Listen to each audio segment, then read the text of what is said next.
लिए, विकास के लिए। जी हाँ, भरोसा बरकरार, ये आ रही है अपवाद सरकार। जन जन का विकास, ये है हमारी सरकार का संकल्प। और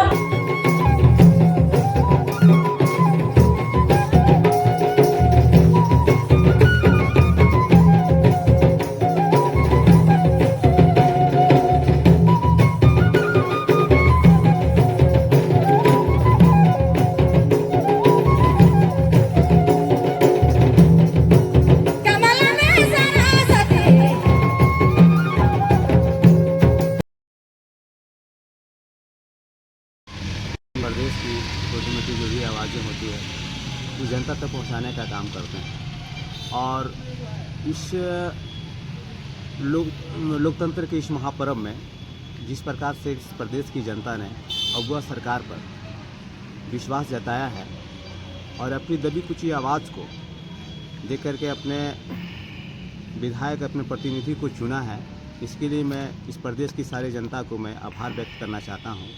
बात रह गई कि रघुवर सरकार के समय में आपने देखा होगा कि 20 साल तक झारखंड अलग होने के बाद 20 साल तक जो है इस प्रदेश में बीजेपी की सरकार रही। जी। और यहाँ पर इस प्रदेश की जनता को सिर्फ और सिर्फ उन्होंने ठगने का काम किया है, चाहे जुआ हो, वृद्धा हो, वृद्ध महिला हो, पेंशन हो, इंदिरा आवास हो, चाहे वो आवास इंदिरा आवास हो या कोई भी चीज़ें हैं, सिर्फ यहाँ सिर्फ ठगने का काम किया गया है।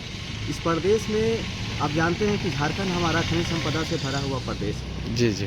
इसके बावजूद भी हमारे लोग बाहर प्लान करते रहे और इस रोजी रोटी के लिए तरसते रहे, लेकिन इन्हें छला इसे जो है सो ठगने का काम रघुवर सरकार और बीजेपी की सरकार ने किया। लेकिन आप देखेंगे कि इस गठबंधन की सरकार जो 5 साल का इनके हाथों में शासन रहा, उसमें भी बीजेपी की सरकार जो साम दंड भेद लगाकर जी सरकार को गिराने का काम करती रही और कहीं ना कहीं ईडी पीडी लगा करके इसे 6 महीना जो है जेल में धकेला गया। कुल मिला करके 2 साल कोरोना काल में इन्होंने बिताया और 2 साल के सरकार में इस प्रदेश की जनता को मतलब क्रांतिकारी योजनाओं देने का काम किया है। जैसे आप देख सकते हैं कि 2018 के बाद इस झारखंड को शौचालयपन व्यवहार केंद्र सरकार ने किया।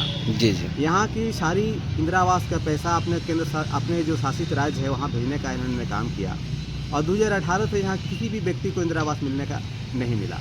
जी जी। यहाँ के वृद्ध महिलाएं जो 60 साल की थी, यहाँ का पेंशन बंद कर दिया गया था।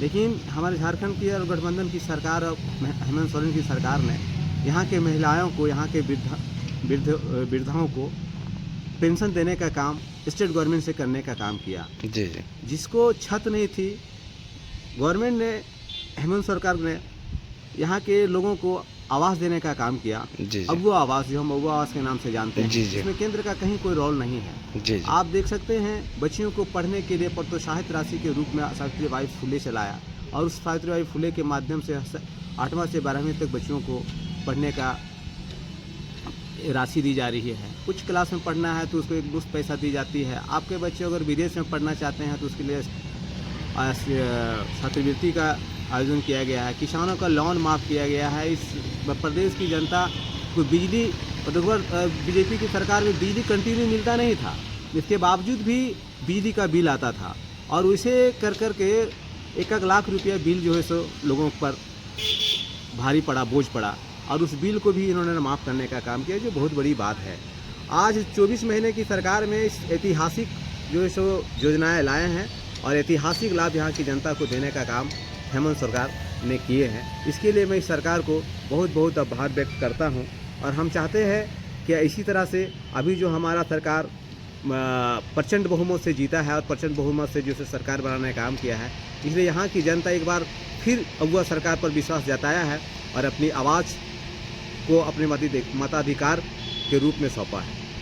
सर, लेकिन कौन महिलाओं को जो 1000 दे रही थी सरकार, लेकिन अभी 2500 देने की बात आ रही है। अब 2500 सुनने में आ रहा है कि दिसंबर में दिया जाएगा, तो इसमें सर महिलाओं बहुत खुश है। इसमें क्या कहना चाहते हैं अपने ओर से? वही तो बात है ना कि जो ये सरकार वादा करती है लोगों तक पहुंचाने का काम करती है आप देखते हैं कि जैसे ही शपथ ग्रहण लिया और तुरंत कैबिनेट हुई उनकी, जी और जी इस कैबिनेट में मैया क्षमा योजना जो इस प्रदेश की आधी आबादी है, जी उनको तुरंत उस कैबिनेट में फिर से घोषित, मतलब कहिए कि उसको पारित कर दिया गया कि 5 दिसंबर से 11 दिसंबर से जो है 2500 रुपये महिलाओं को मिलेगा।